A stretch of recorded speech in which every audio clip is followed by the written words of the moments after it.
Hello and welcome to the DC Stewart Show Podcast. I'm your host, Derek Stewart, along with my kinfolk, Isaiah and Najee. And we got a special show today we're going to be covering. And we want to make sure that you guys are up to speed on all of the current sports news, especially the breaking news segment of it.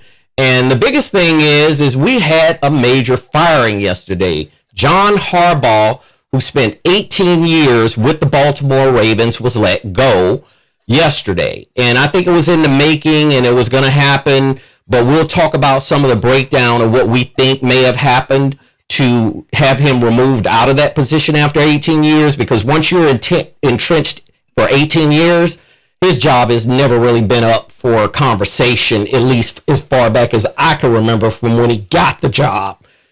So you're currently watching the DC Stewart Show with my kinfolk live on YouTube, on TikTok, and we're doing a Facebook segment as well. Make sure you subscribe. Hit that subscribe button. Arrive Alive. Hit that subscribe, baby. So let's get right into this, and let's get to the meat and potatoes of what we think Harbaugh, had to deal with going into this season, because there was a lot of high expectations in this season for the Baltimore Ravens to make sure that they were going to get to the playoffs, because if they don't get to the playoffs, guess what? There's going to be more, things to have to do. And beyond that, it's, you have to just look at the bigger picture of things and make sure that we are on point with how he's delivering and what he delivered throughout the whole year. So they ended up finishing 8-9. And that's not good enough. 8-9 is not good enough. And it's not good enough for any coach in the NFL. It's just not good. I mean, if you think about it, it's just not good. So with that said, I got my kinfolk Isaiah here, and I got Najee here. And Najee's a Baltimore Ravens fan. So he's heavily into Baltimore. He's been that way since I've known him. I mean, seriously, on a serious note. So I'm going to start with you, Isaiah, and we want to just kick down and get the elephant out of the room, because there's rumors swirling all over the place of why he actually got removed. And one of the rumors were that technically he had lost some of the players, if not a majority of the players in the locker room. What do you think about that?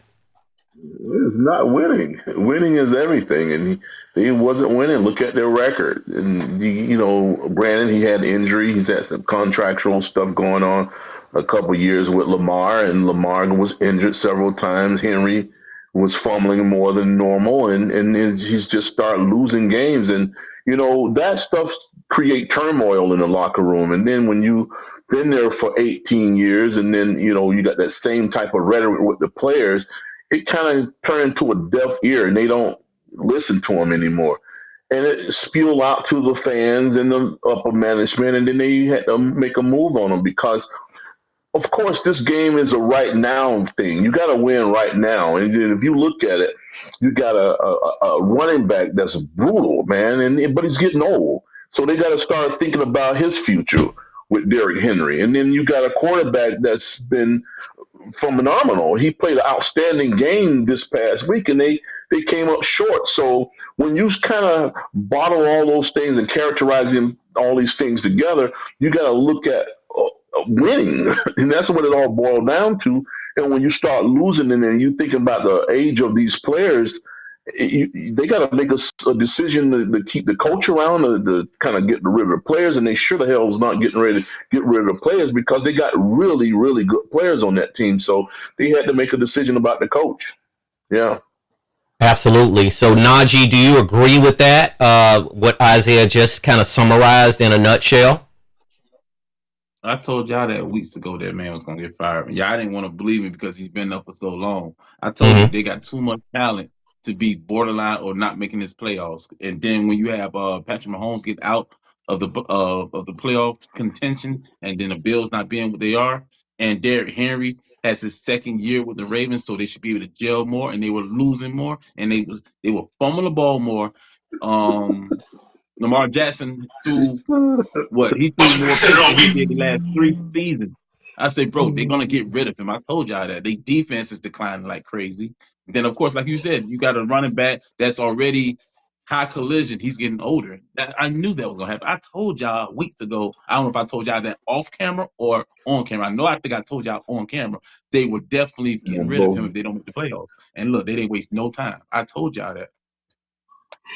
Well, here's the thing. Here's the thing that I'm looking at as an overall. I'm looking at his overall resume as a collective. Now, over time, that can erode. I mean, his ability to be able to reach people and connect with people can't exactly. That's a summary of it. That what have you done for me lately? Which means what have you done for me now? I don't want to hear about last year. I don't want to hear about you won the Super Bowl in 2013, I believe, or whatever year it was when he beat his brother, who was Jim Harbaugh for the San Francisco 49ers. They want to hear, and Steve Bisciotti, who's the owner, who's a software billionaire for the Baltimore Ravens, he wants results, just like every other owner wants results in the NFL. And he doesn't want his organization nor his team to have dysfunction. And if there's dysfunction involved, that has to be fixed. Now, the relationship that Bisciotti had with Harbaugh, let me ask you this, Najee. Do you think the relationship after 18 years of this man and their families all know each other, they don't went on trips together? I guess none of that all matters. Isaiah just summarized it. However, do you think that has any inkling to be able to give Harbaugh at least another year? No, man. And then on top of it, I didn't even mention you have who we have over there, Hopkins. We had another aging player. Bro, I told y'all that, man. No, it's time to get out of there. Lamar Jackson is not getting over this hump. He's getting older. Shout out to happy birthday, Lamar Jackson. It's his birthday. They just looked it up. Yeah, happy birthday. Yeah. So guess what? Y'all need to go ahead and get this man what he needs so he can prevail, bro. Because now they're trying to put him on the pedestal of being an overrated quarterback, and I know that's not true. That's not true. He is exactly what they say he is. He left it all on the field, man. I was impressed. To be honest with you, I watched so many elusive quarterbacks growing up, and then as an adult, and Jackson, he's right at the top. He's right at the top, man. With Michael Vicks and the good greats that could run with the ball, man. And to say he's overrated, that's garbage. And anybody who thinks that don't know football, man. This guy can move the ball with the drop of a dime. He scored, he answered everything this past week with Pittsburgh, man. He did all he can. You couldn't even ask for more for a quarterback and a leader. And then for them to come up short, it just really falls back on the coach, because it really never should have been in the hands of a kicker, to pull that game out. The kickers just come in there and do their thing, and he came short. And then they canned the quarterback. That was something that was brewing for a while. And then it just happened to say, okay, enough is enough, and we need to go ahead and move on to a different direction, because you can't blame it on the kicker. You got to make it. I can, and we'll have a discussion on that. I can blame it on the kicker. I'm going to blame it on the kicker. Know any damn thing about football. Listen, one man's leg cost another man 18 years on the job. That's a problem to me. Dude, you just contradicted yourself, DC. You just contradicted yourself. We showing you that the thing been brewing for freaking years, and you just blame that shit on the damn kicker. Well, if the kicker would have made the effing kick, Harbaugh would not have made news yesterday. I'm telling you, they would have won a division, and they would have been in a better position to move into the playoffs if they were going to be issued a playoff spot. It's just unbelievable, because Pittsburgh ended up winning the game, so they're in the playoffs against Houston. So we're not going to agree on this one. I'm not going to agree with you, because that kicker had a 44 freaking yard chip shot. There ain't no rhyme or reason why that kicker did not make that kick. I'm going to hold that kicker accountable, because that's all he does is he kicks. That's all he does. I don't know what kind of cinnamon you had in your oatmeal this morning, man. If you think you can blame that on the damn kicker, you freaking crazy. Well, does the kicker get paid? Man. Does the kicker get paid? Does he pick up a paycheck every week? What's the difference in that? And you throw a bomb downfield and the receiver drop a touchdown in the end zone, and the time goes out and they lose. That's the same thing. It's the exact same thing. The receiver dropped the damn ball, they lost. The time ticked out and they lost. This is something that has been brewing on for years. And this was just a sprinkle on the cake for them to get rid of him because they lost and they couldn't advance. But you can't blame that on the kicker, man. You got to be delusional to blame that on the kicker, man. You got injury, okay. Step the next man in. You got a contractual stuff. Okay, step the next man in. You got the fact that he's been there for 18 years. He lost the locker room, DC. The players are pissed with him. He's got a really good, talented team, and he couldn't advance them. You're going to blame it on a damn kicker? Yes, sir. That's wrong, man. Yes, sir. Yeah, we'll agree to disagree on that one because the outcome of his job security would have been different if that kick would have went through those uprights like it should have. Like it should have. Because if the hat was on the other side, let's just, I'm going to give you a perfect example, and you did summarize some good points there. If the hat was on the other side and the kicker missed for Pittsburgh and Mike Tomlin got fired yesterday, we'd be having a whole different conversation, right? No, understand what happened in the game, DC. The Pittsburgh Steelers missed an extra point. So the difference is, if he would have hit us extra point, you guys would have the Ravens would have had to have that 3 just to tie the game up. It wouldn't have been a win. It was just to tie the game up. Correct. So that's the difference, man. He could have won the game by hitting that kick, but the fact is, you don't blame that entire game on the kicker. It was a lot of No, I'm not going to blame the entire game on the kicker, but whenever the clutch comes through, and when you're supposed to do your job, and you're supposed to make that kick, I'm not going to say that the kicker is solely responsible because the defense gave up some points. However, what do they have kickers for, man? Why do they have a kicker? They got a receiver. They don't need no freaking kicker if the kicker can't help win the game for them sometimes. That's all I'm saying. That's the same. Every position on the football team is important. Every last one of them. Absolutely. Including the kicker's leg, which cost Harbaugh 18 years yesterday. No, it did not.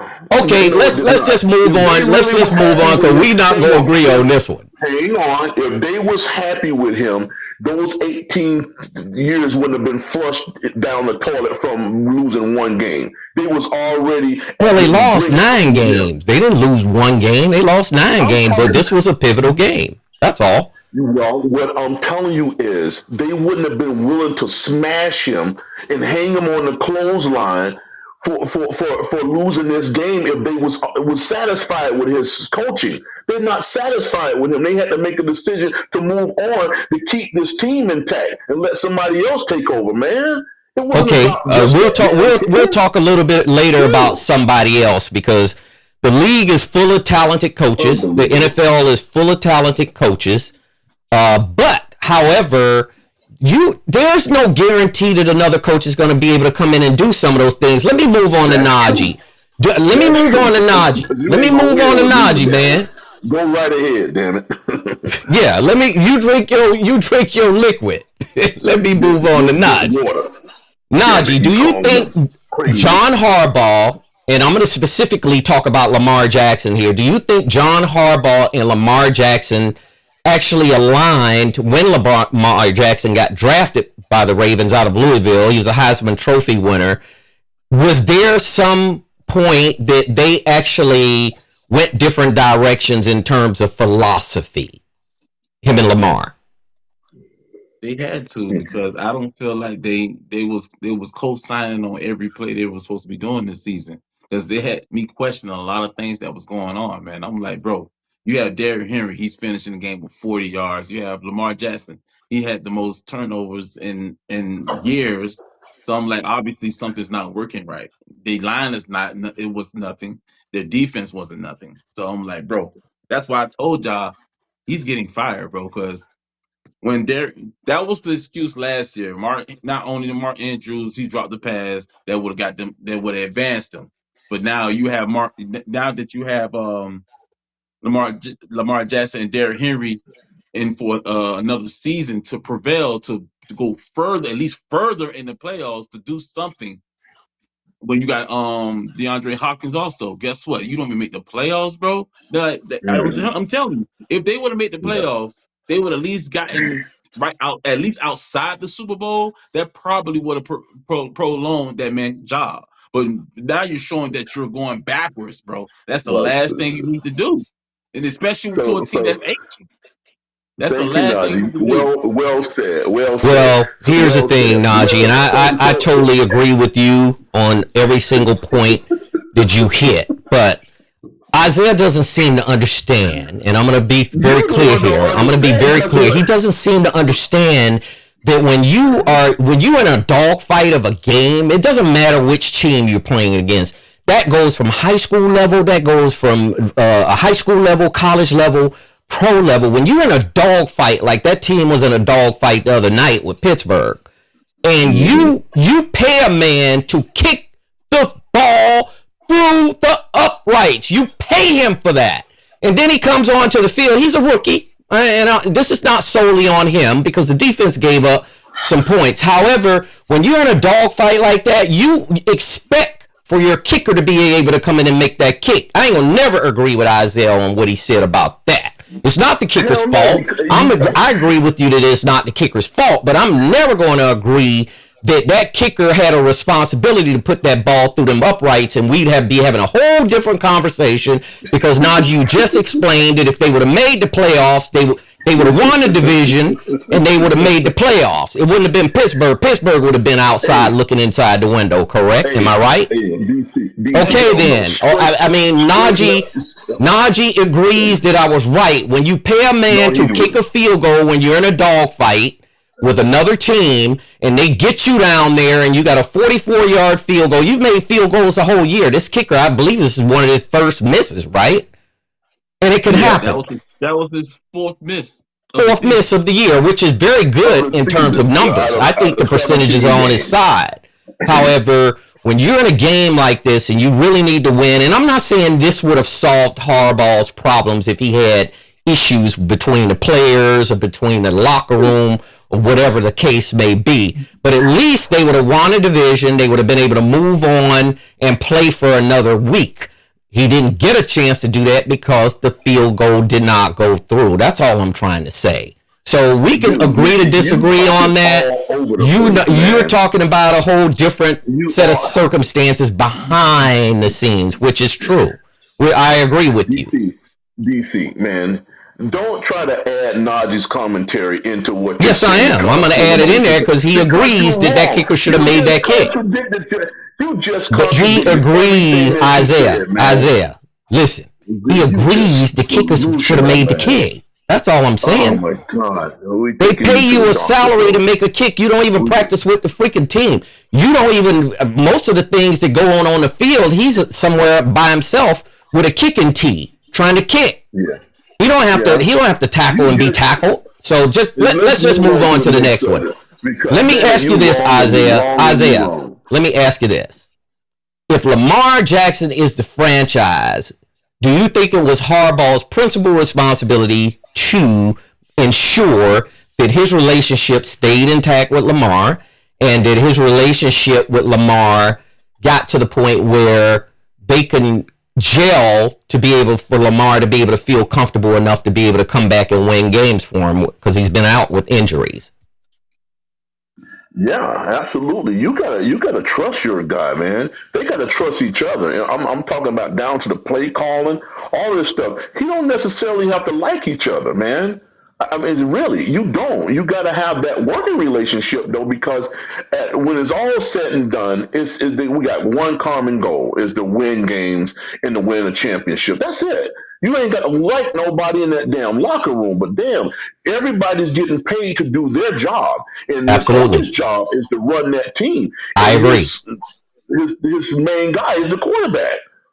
And you got to have a certain degree of respect and admiration of the play calling and all this stuff to be able to lead this team. Because if you can't get along with your main guy, because think about it. I remember years ago in DC, you know this, when a guy like Magic Johnson didn't get along with you, Michael Jordan didn't get along with you, you out.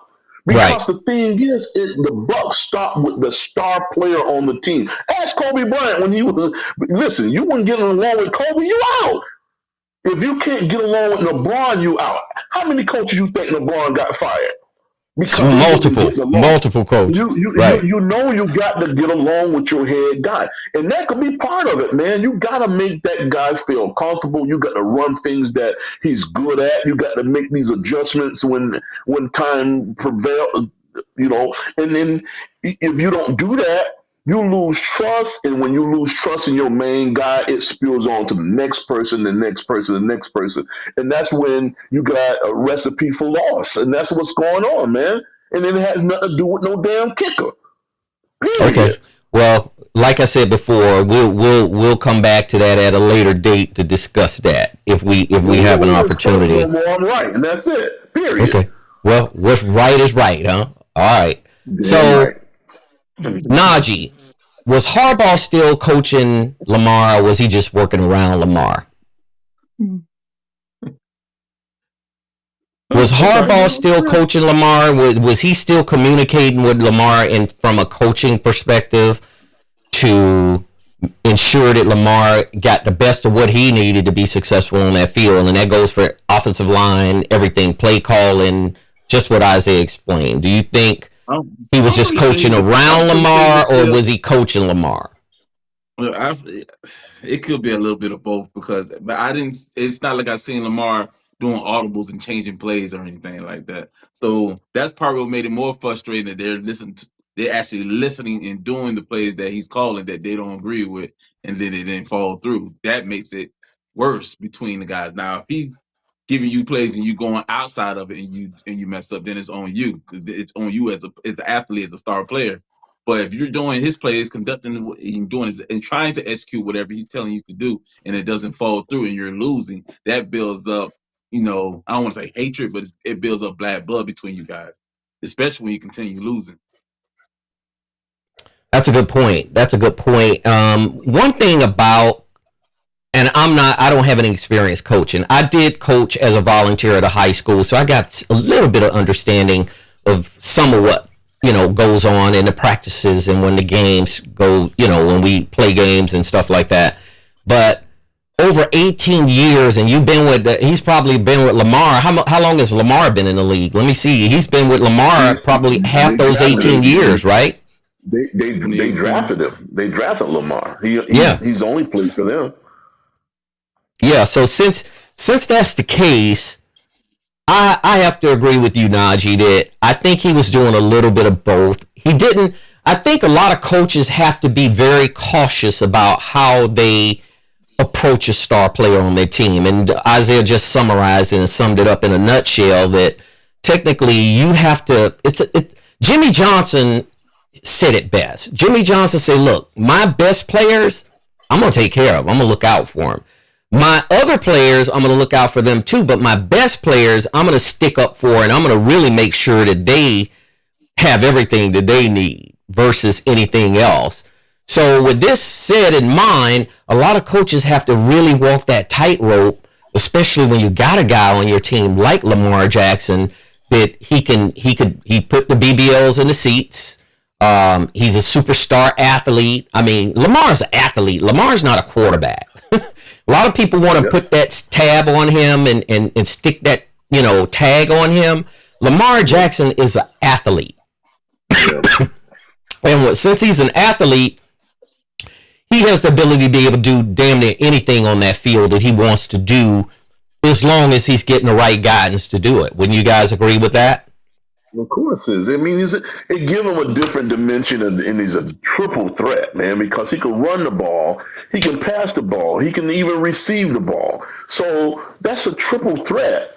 And it worries the crap out of a defensive coordinator to keep this guy in contain, man, and for him to not win, it's just got to be devastating to him. I mean, remember the post game DC after the game, and they was trying to ask him about the future of Harbaugh, and he wasn't thinking about that. He was thinking the fact that just 30 minutes ago we got our butts whooped when we should have been advancing in the playoffs.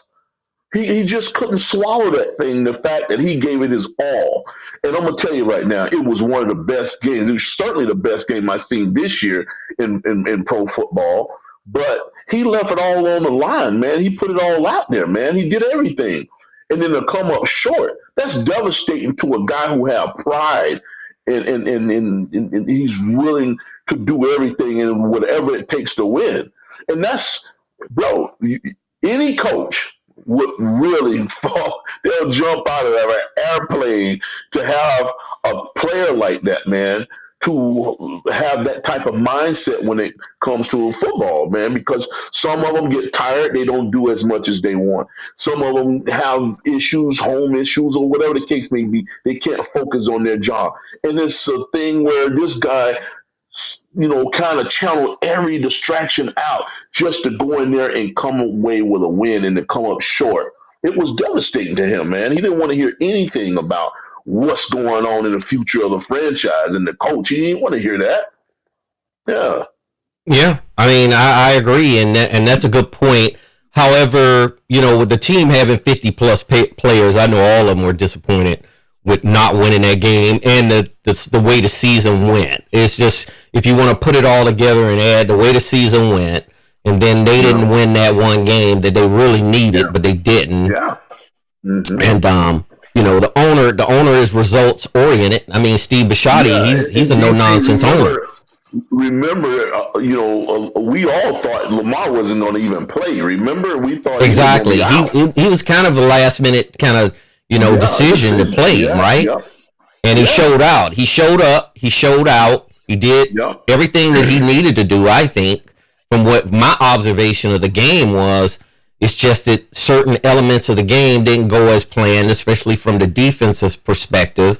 Pittsburgh played hard, just like they should do, and Aaron Rodgers stepped up to the plate because he wanted his team to win. So anytime you have a competition like that, you're going to always have a much more exciting outcome in terms of the ending of it, whether it's a field goal, whether it's a missed field goal, whether it's a missed touchdown pass, or however you want to frame it. That's kind of how it looks. So let's move on to this next question. Do you think that Harbaugh should have made the necessary changes, and whatever the necessary changes are, and I'm going to start with Najee again with this, what changes did he need to make to right this season? They line was in guard. Derrick Henry. You're talking about the offensive line, correct? The offensive line and the defensive line. What you mean? Their defense was terrible. Then you had you have Aaron Rodgers running for plus 20 yards, a 42-year-old man with a bad hip. Yeah, bro, come on, man. Serious? Yeah. Lamar Jackson did. Yeah, he damn near. Well, you know what? When it comes to players, and I think deep down inside, players are human beings, just like all of us. And if we don't feel good in a work environment, a lot of times you become uncomfortable in that work environment. And a lot of times your attitude can change. Your effort can change. And then you find yourself out there just barely making it or barely doing just enough to get by, right? That's true. They're not going to give it their all. And that's one thing about satisfying these guys, and especially with this era of football, where as most of these guys are adolescents in mindset, man. They children, Well, they have children mindsets. Yes, that is a very valid point. You are absolutely right. And the thing is, you have meetings, you show up to meetings, you kind of keep these guys on the same page, the same accord, because otherwise they will go astray because their mindset is so, shallow, and they don't freaking keep their attention span long. So you got to keep these guys embarked on the project at hand, and that's winning, and that's going to the Super Bowl. And for you to have your leader to be upset with you, not buying into your program and the play calling and all that stuff, and then when you're losing, these guys not giving it their all, man. I just watch when you not just hold on to a block, when you don't sustain a block, when you don't run a pattern, a route with all your might every play. When you a damn decoy, you're supposed to run the ball. You're supposed to sell the play. You're supposed to sell your role in the play. Yeah. You don't lope. I mean, that's called loping. I mean, when you go in loping, that's what you're doing, right? Yes, you are. You are loafing, man. And that right there, when you're talking about a guy who even catch you loafing, a coach catch you loafing, you're supposed to be doing sprints after practice, man. You're supposed to be doing push-up. You're supposed to be getting held accountable by not just the coach. Your teammates see you doing something like that, man. They should say, hey, dog, hey, man, look, you ain't run that route hard, man, because that has everything to do with timing. If you got a guy just loafing around, and guess what? The defensive back know you ain't getting the ball because you ain't running as hard. He's like, right. Oh, this guy, the safety could break off and go help somebody else on the other side because this guy loafing on this side, he ain't getting the ball. So that all comes together with the head coach and making sure these guys do their jobs. I'm telling you. You know, DC, remember when they used to, when the wishbone first came out? Yes, I do. The wishbone was a beautiful, beautiful way of running the offense, man. Because to sell the wishbone, you got to have a big, brutal fullback. And you get that fullback, send him up in that two gap with the ball, pull it back, and all the linebackers converge on this guy. You pull that thing back and you take off around the 8-hole. But that fullback, if he loafing, man, the play ain't going nowhere. It won't go nowhere, man. Nowhere.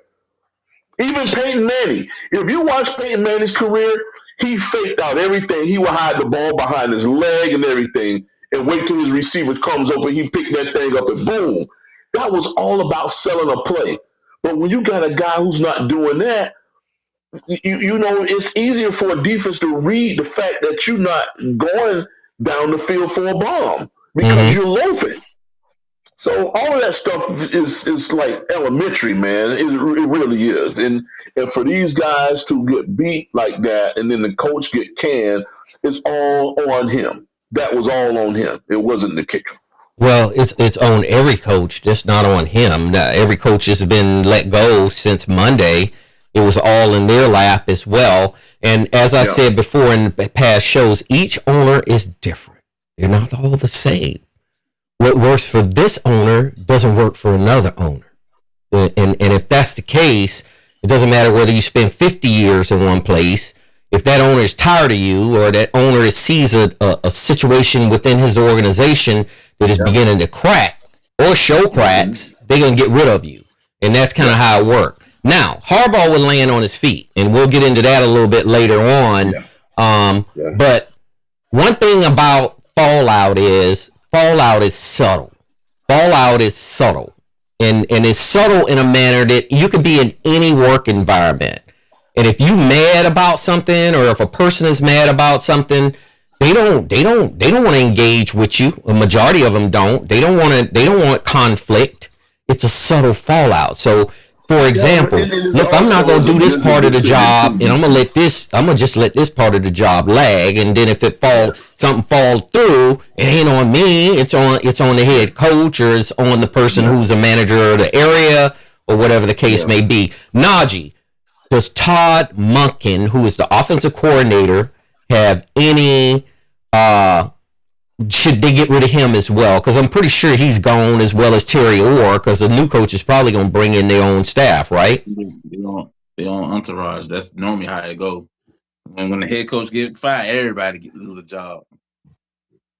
Yeah. Coordinator, train, all that. They want to bring their own people in, bro. It's just like when you talking about When you talking about, just like when you talking about like a politician's job, when everybody be like, you know what, I don't like my treasury, I don't like the vice president. I'm get rid of all of them, bring my own people in. Mm-hmm. So I won't be surprised. Yeah, that's what I'm thinking too. Because I thought that, you know, a lot of times everything has to line up by the dots. And what I mean by that, you have to have the right kind of players in the right kind of positions to win football games. You have to have the right personnel teaching these people, or It's different circumstances. and with it's that, different though, DC, circumstances for Yeah. different organizations, different coaches, and a little bit of everything. And that's how his brother Jim Harbaugh got fired from San Francisco. Now, there was always rumors swirling out of San Francisco that Jim Harbaugh was very difficult to deal with. I mean, it was his way or the highway. And that's kind of how, if you got a coach like that, it's only a matter of time before they're going to get to him. Because what happens is he could 5 or 6 players out of there trying to get rid of them because he don't like how they're reacting to things or how they're playing. But it's coming back around to you. It's going to get you one day. Because you're going to run out of players to 06. And then when you get to that star player, if it's a star player on your team, the owner going to say, yo, time out, dog. Time out. You ain't finna 06 this person. You ain't even finna mistreat this person. We going to protect our house. We going to protect our asset.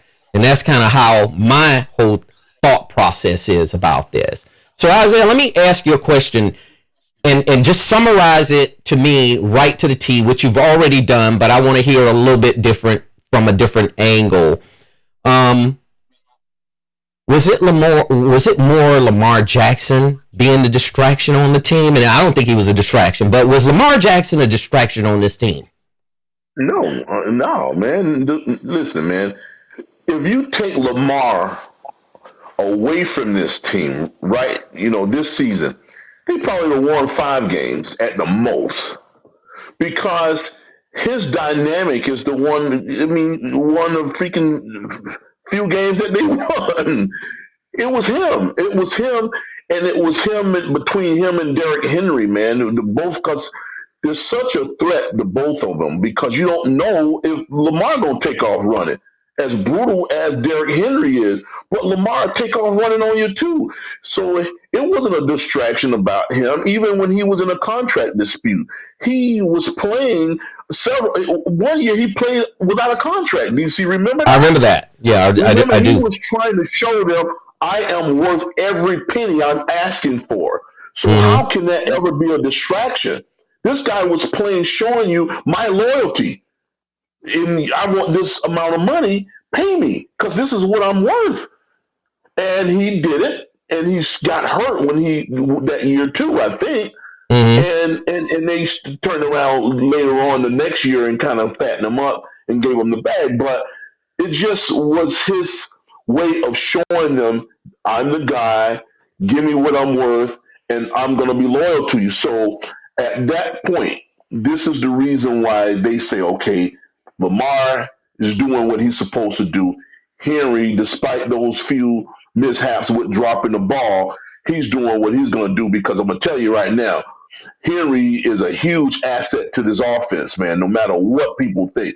The guy, I watch his workout regimen. I watch how he eats. I mean, he sleeps. They showed all of his life, man, of how he's staying in condition at his age, and he's productive. So you got all of these things in line, and then you got a coach that's not taking you over the hump. So what you gonna do? You're gonna get rid of that coach. That's what all the bottom line is. Yeah. Well, a lot of times your situation runs out of shelf life too, and fate comes to you. Fate pays you a visit. If you've been in a position 20 years, 30 years, fate's gonna come pay you a visit. It's gonna knock on your door and it's gonna tell you, look, dog, it's time for you to go. I mean, that's just what I see in a lot of what I see in sports in this country. So it looks like John Harbaugh's overall record was 180 to 113.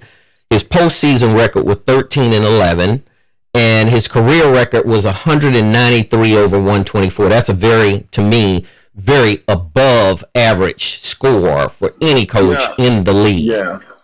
But Period. see, if you look at it, it's beautiful though. As a coach, you looked at that success, and then the tail end of his career there, he started losing. But who's not to say that he can go to another team, just like Andy Reid? Yeah, Andy Reid. He needs to take a chapter out of Andy Reid, and he will. Right. Because you know what? Yeah, man. John Harbaugh worked for Andy Reid at the Philadelphia Eagles.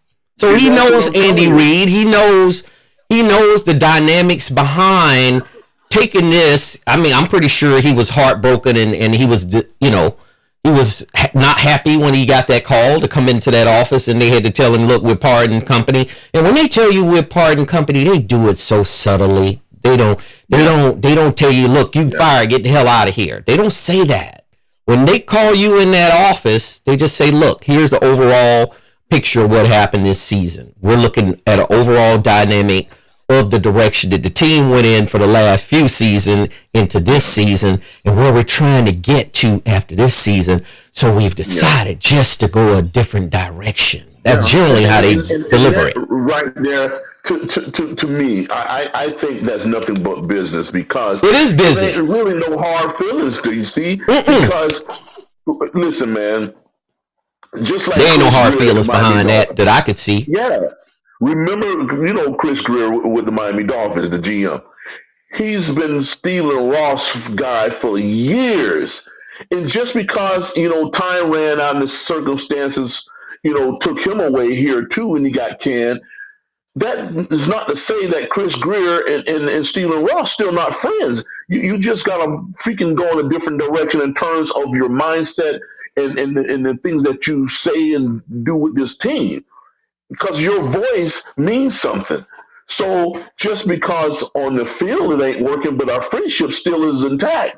So that could be the same thing with Harbaugh. He's probably still friends with the owner. There's no for sure. deal with for that. sure. They've spent 18 years together. I don't see how you can't be friends if you're working for somebody for 18 years. Are they just not communicating? They are communicating, and they communicate in a very friendly way. Here we have a visitor, and he's new to our channel, and he says he's glad Harbaugh's gone. This is at Raven76 More 54. I'm glad Harbaugh is gone. He handicapped this team. What do you guys think about that? He's probably spot on, DC.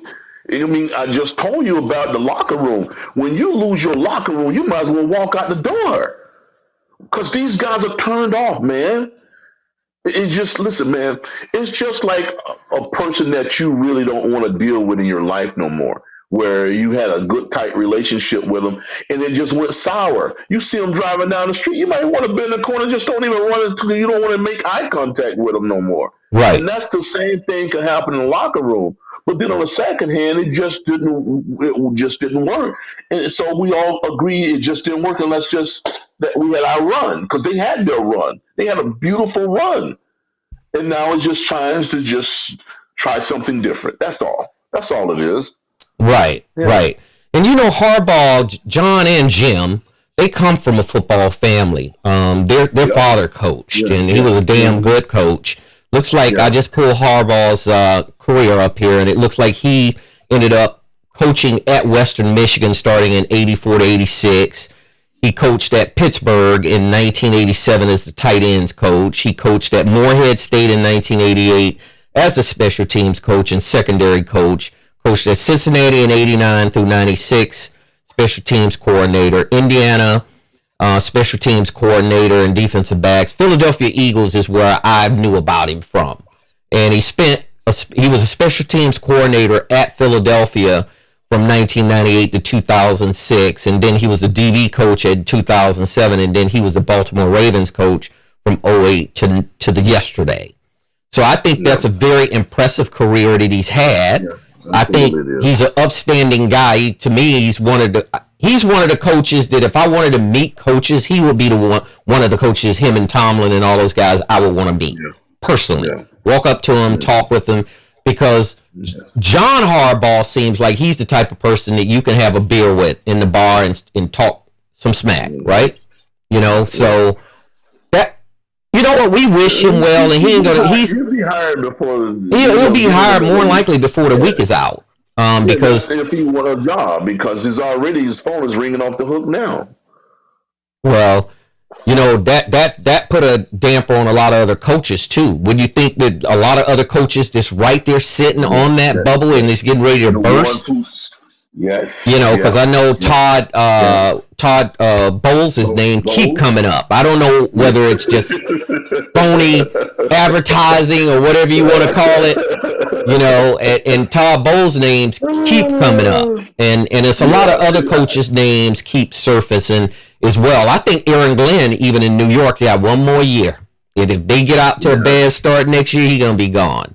And he's only been there for 1 year, so there's no time frame that to keep a coach.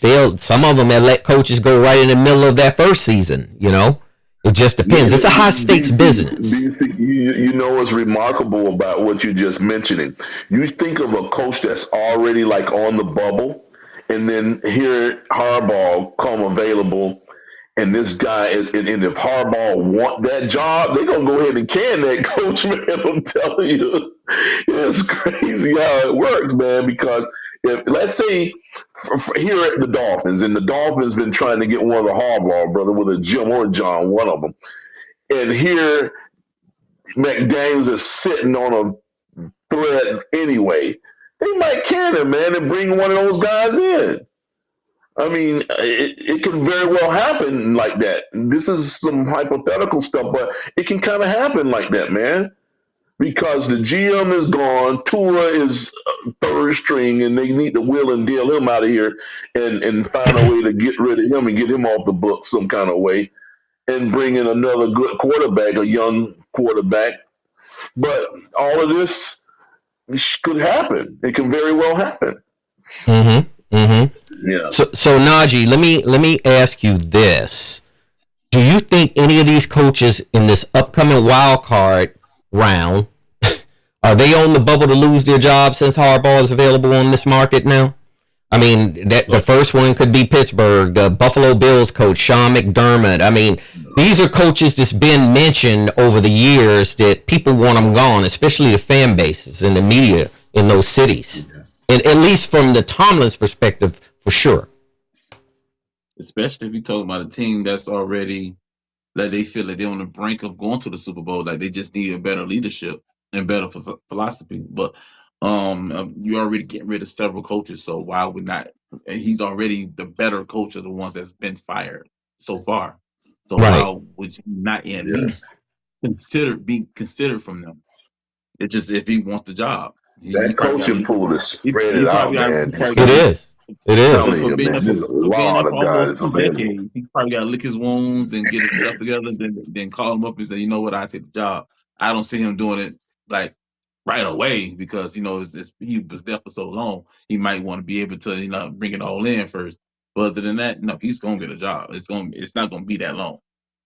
I agree to disagree with you, Najee. I think he's going to step right into the next job. I really do think within the next several weeks, especially since the type of jobs that opened up. You got the New York Giants. That's a high-profile job. The Atlanta Falcons would be a good landing spot for him, I think, personally. I mean, since Atlanta needs a head coach. Yeah, the Falcons is a very attractive job. DC, for sure. Did you see the thing? I sent you this the other day, and I don't know how true it is, but I sent it over to you. They claim that Smart may be that candidate for the Falcons job. No, Kirby Smart would be crazy, man. Listen, I asked you the same question about Marcus Freeman. Is Kirby Smart crazy? I mean, is he crazy? Let me ask you this: is he crazy enough to entertain it? You think he's crazy enough to entertain it? But I'm telling you, that's the okay. Then if he needs to just tell him no, thank you, but no, thank you. I mean, I don't want to come to the NFL. I got everything I need at Georgia. And see, the thing is, they probably think it's sweet because he's already there. But that to me, I mean, Kirby, that's career suicide. I think Kirby will walk into a buzzsaw with the Falcons, and he'd do a good job because I'm a Kirby Smart guy. I like Kirby Smart. I think he's one of the best coaches in college, and he's still continuing on. Kirby Smart is not that damn smart. If he take that job, well, if they take the job, he ain't that smart. No, And I'm gonna tell you right now, he's one of those Nick Saban type of guys. It don't work, man. That transition to that college. Kirby Smart already know that. Kirby Smart already know that. It don't work out too good, man. Yeah. I've seen the Spurriers and all that pull that stunt and fail. And had to turn right around and go back.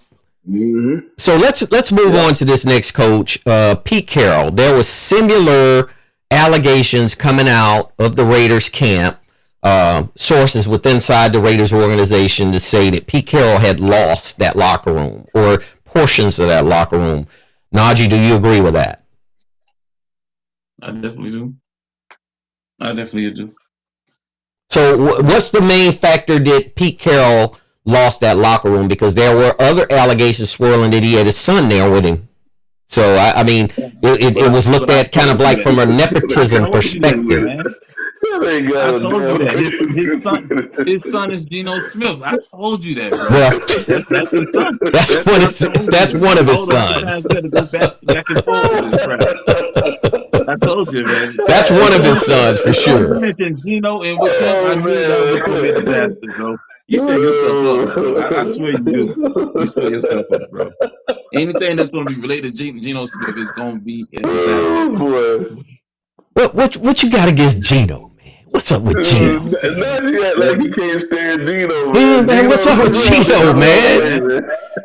He's so terrible, man. He's so terrible. Hey, you know he's cousins with Jeremiah Smith. You know that, right? People like you that try to hold a lot of faith in you. And then when I do, I'll be like, you know what? Let me go and let me watch his game. I'm like, bro, this man is sorry. Like, bro, he is not a starting quarterback. Like, you can say all you want about Geno Smith, Najee. I'm gonna tell you right now, he keep a damn job, though. And he deserved to keep a job. Geno Smith deserves to keep a job. Geno Smith is to me right at the top of quarterbacks that are bums in the league. I mean, technically, you got a bunch of quarterbacks that don't even belong in the league. They're there. I mean, so Geno Smith as a backup, I don't see a problem with him being a backup on any other team. I mean, you know, look at how long. He's definitely a backup. Look at how long Jacoby Brissett has been around. Oh man, Jacoby Brissett has been. I remember when Jacoby Brissett was at North Carolina State. You know how long ago that was. But he can throw the ball. So he was here for a minute, DC. He was in Miami. He's been everywhere. His weakness is the red zone. It's not throwing the ball. He can actually really throw the ball pretty well. His weakness is the red zone. Like he will go for 300-400 yards easy. I'm like, oh yeah. How many touchdowns he got? 1 touchdown, 3 picks. Oh, like that's what it is. Man. Like, he can throw the ball. Geno can't throw the ball. He's very inconsistent throwing the ball. Very inconsistent. Well, everything has to work in conjunction, though. I think personally, he must have played a different position in college or high school. He must have been like Ryan Tannehill when he was supposed to be a receiver, then turned into a quarterback. That's probably what Geno was. I fail to believe that he's always been a quarterback. I just don't. Yeah, I mean, if we getting into talking about quarterbacks, quarterback is that's the brainiac of the team. I mean, especially the offense. This person actually controls the team from start to finish when it comes to scoring and moving the offense up and down the field. So quarterback is important. But Jacoby Brissett, he's played for the Patriots, the Colts, the Dolphins, the Cleveland Browns, the Washington Commanders, the New England Patriots again, and now the Arizona Cardinals to present. So yeah, man, he played for every franchise that's out there. You know, it's 32 franchises. But if you want to pair Geno Smith up with some of these other quarterbacks, I'd be willing to defend Geno Smith any day when it comes to that. Especially when you go get a 44-year-old man who got grandkids off the damn rocking chair and bring them in and play them. Yeah. Rivers, man. Yeah, man. You don't think he's better than Phillip Rivers, Najee? No. Who you talking about, Geno Smith? Yeah. No, he's not. Well, during Phillip Rivers is the height of his career. We're not talking about that. We're talking about current stuff, man. Phillip, man, how can you compare the two, man? No, Phillip Rivers is 44 years old. He's been a coach.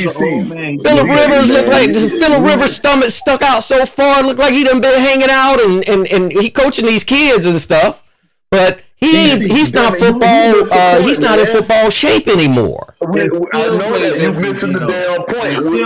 I'm trying to justify the fact that he's talking this crap about Geno Smith, and they go get an antique off the damn couch. Well, that's a good comparison. God, no. I guarantee right now Cam Newton can outplay Geno right now.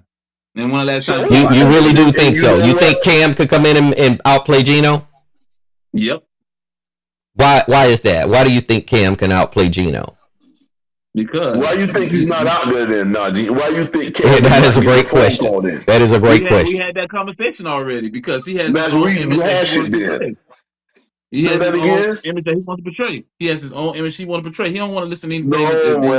We weren't talking about that. We was talking about when he, as a commentator, that's the image he's trying to portray. We talking about football now. Being in football shape and showing back up. Yes. Yeah. That man is blacklisted, bro. That man is blacklisted because we already know that. Okay, well, say that then. That's exactly what is wrong with that. He's blacklisted. Yeah. He don't even. Well, he do know it. He know it. Well, it's up to him to change that if he wants to change it. He can't change it. No, he can't. Well, he might not. That's a done deal. He might not. Yeah, he might not. Yeah, so you're currently listening to the DC Stewart Show Podcast live with McKinfolk, Isaiah, and Najee. We're deep into this thing. We were talking about John Harbaugh and his firing yesterday, and we were breaking down some of the analysts and the analytics of why he got fired, or at least from some of the perspectives that certain people were thinking, because there's so much stuff going on out there and so much news, and some of it's true, some of it's not true. John Gruden's name has surfaced a lot lately. Yeah. They had a article that I was reading the other day that he's technically setting himself up to go back to Tampa Bay, but Tampa Bay has a coach, which name is Todd Bowles. So is Todd Bowles going to get run off? That's the question you have to ask yourself. You know what? Really, I would rather see Harbaugh take that job than Chucky, man. Chucky ain't got no business with no another job, man, in the NFL. Why is that? Well, I mean, give me a principal issue why.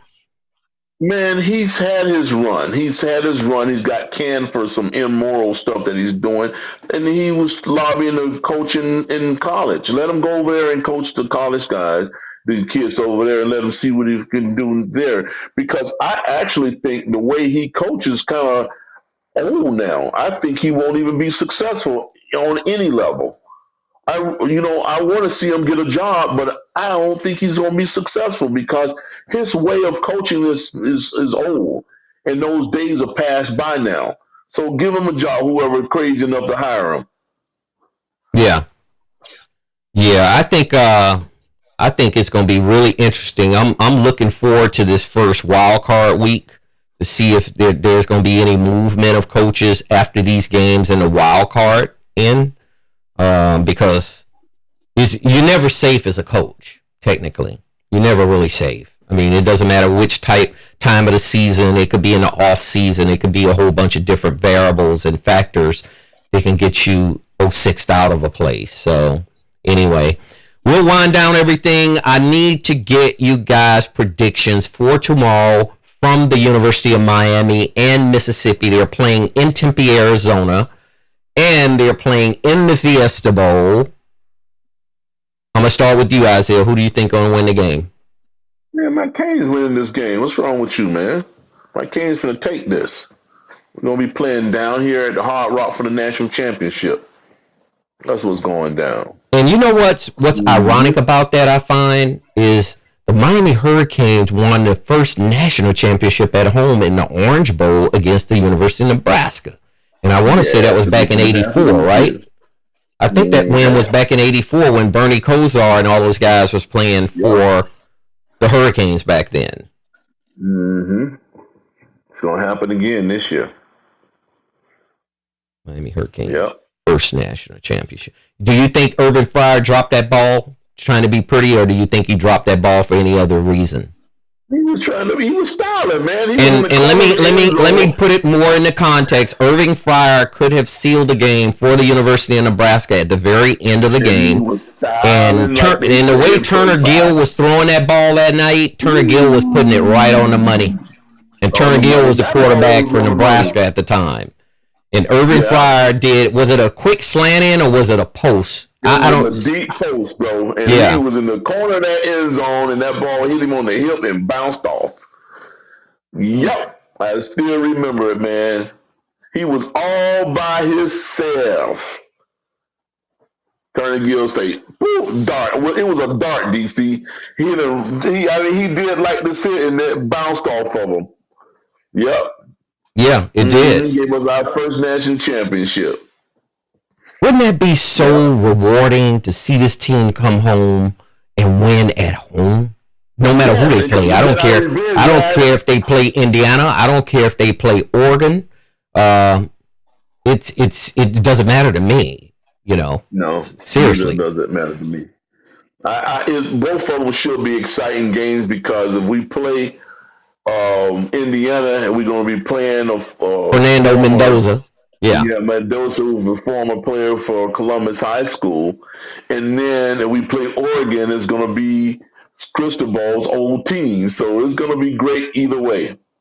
Yeah. It was 1983 that they won that first national championship against University of Nebraska. They wasn't even given a chance. Because Nebraska was destroying teams left and right. They had Mike Rozier. They had Jeff Smith playing running back there. They had Rozier won the Heisman Trophy. He won the Heisman Trophy. They had Irving Fryar.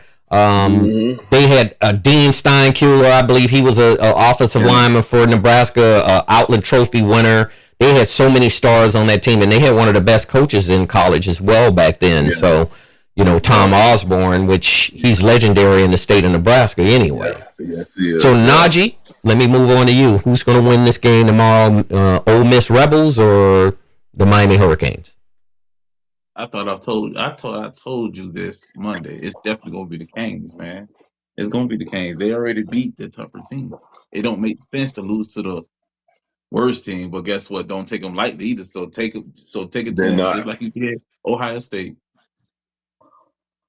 You know what this would do? Just being able to win this game tomorrow, which I know they will, because I'm predicting they're going to win too. It's just the fact that the program has technically arrived. It's come back, and if they're in the national championship, they had to go through a gauntlet to get there. They had to get through Texas A&M. The hardest part of it was Ohio State. Once they got past Ohio State, that was pretty much the majority of the gauntlet right there, right? Because they was Ohio State all season long. They was either one or number two the whole year. They stayed one until they played Indiana in the Big Ten championship, and then they lost that game and they fell to number two, and that put them on an idle week, in the college football bracket. Along with Oregon and with Indiana.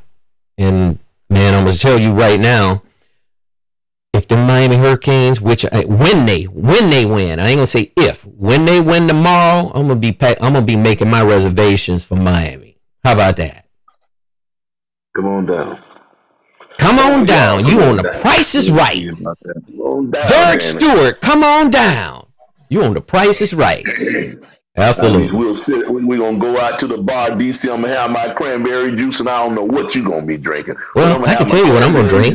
I'm going to drink me some yak. I'm going to drink me some yak. I don't drink cranberry juice by itself. I drink it all by itself, baby. Yep, and I'm going to be in my right mind. I know you'll be talking off the wall. You probably come in there and say, hey, man, who's playing tonight? Hey, man, that's a possibility. No, I'm gonna keep my composure and keep my cool. And we plan on being at the game during the tailgating, and we're gonna be talking to some people at this game. So just look forward to the DC Stewart Show Podcast. Featuring Isaiah and Najee, including myself. We're going to be talking to people at the tailgate, and we're going to be live while we're doing that. So just look forward to that, and we'll close this thing out. So, Isaiah, what you got for us? Man, listen, this was a beautiful show, DC and Najee. Love it. You know, it was a spur of the moment thing because Harbaugh got hung on the clothesline. So we had to jump on him and talk about it because that was Najee's team.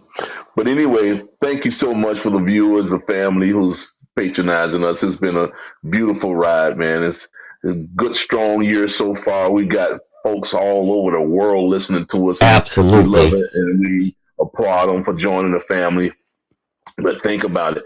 You guys tell your friends, your family, and your co-workers to holler at us, man. We're on. And be safe out here, you guys. Have a pleasant week and enjoy some football tomorrow night. Go Kings! Go Kings. How about you, Najee? Peace and blessing, love God, because He definitely gonna love you.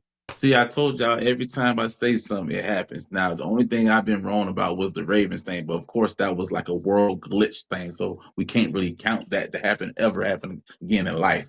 But normally, when I talk about sports, that's normally what's gonna happen. Just best believe me, all right? Absolutely. I have to agree with both of you guys. And last but not least, John Harbaugh did not fail. He just, it was time for him to go. Fate had arrived at his front door, so it was just time. I mean, time comes. You ain't gonna move unless fate move you. So a lot of times that happens.